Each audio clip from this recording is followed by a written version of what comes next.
À l'issue du second tour de l'élection présidentielle qui s'est déroulée ce dimanche 24 avril, Emmanuel Macron a été réélu président de la République. Le candidat sortant a recueilli 58% des suffrages face à la représentante du Rassemblement national, Marine Le Pen, qui a obtenu 41,5%. Une victoire qu'il a souhaité célébrer au Champ de Mars, au pied de la Tour Eiffel.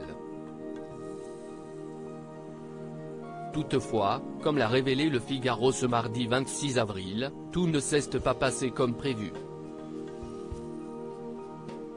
En effet, le chef de l'État aurait souhaité que la Dame de Fer s'allume à 21h30 lors de son discours. Un appel de la mairie de Paris vers 18h30 leur fait savoir que ça ne va pas être possible. Ni à 21h d'ailleurs, a d'abord indiqué le média. La raison ? Il fait étonnamment jour ce soir. Exceptionnellement, il se peut qu'on attende 22h pour l'illuminer, est-il expliqué ensuite. Une raison logique mais qui a rapidement énervé Emmanuel Macron. Il est entré dans une colère froide, est-il précisé. L'incident a rapidement été réglé, une demi-heure plus tard, l'affaire est réglée. Mais pour les belles images, si est-il raté. Un discours très mouvementé.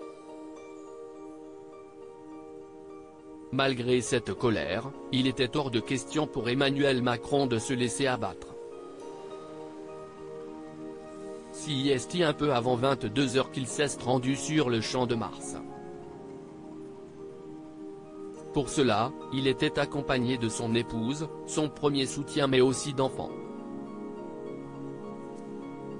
Sur scène, le chef de l'État s'est rapidement réjoui.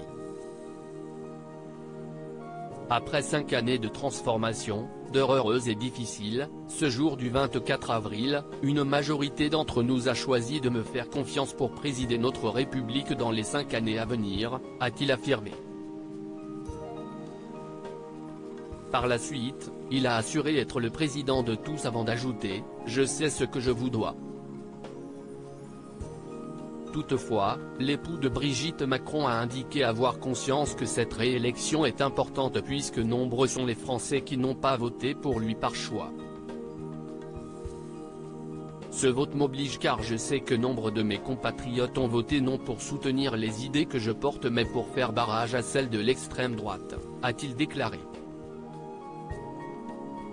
Par la suite, le président de la République a promis une méthode refondée pour gouverner la France. Cette ère nouvelle ne sera pas la continuité du quinquennat qui s'achève, a-t-il conclu. Emmanuel Macron, où avait-il fêté sa victoire en 2017 ? Pour cette nouvelle victoire, Emmanuel Macron a opté pour le Champ de Mars.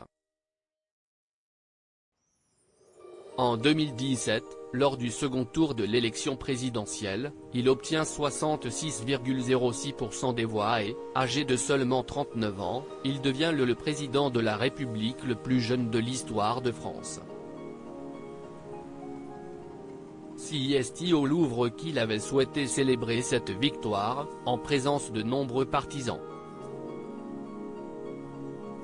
Au son des notes de l'hymne européen et à l'aide d'une mise en scène très solennelle devant la pyramide du Louvre, il avait remercié ses électeurs et donné un mot d'ordre, tout faire pour qu'il n'y ait plus aucune raison de voter pour les extrêmes.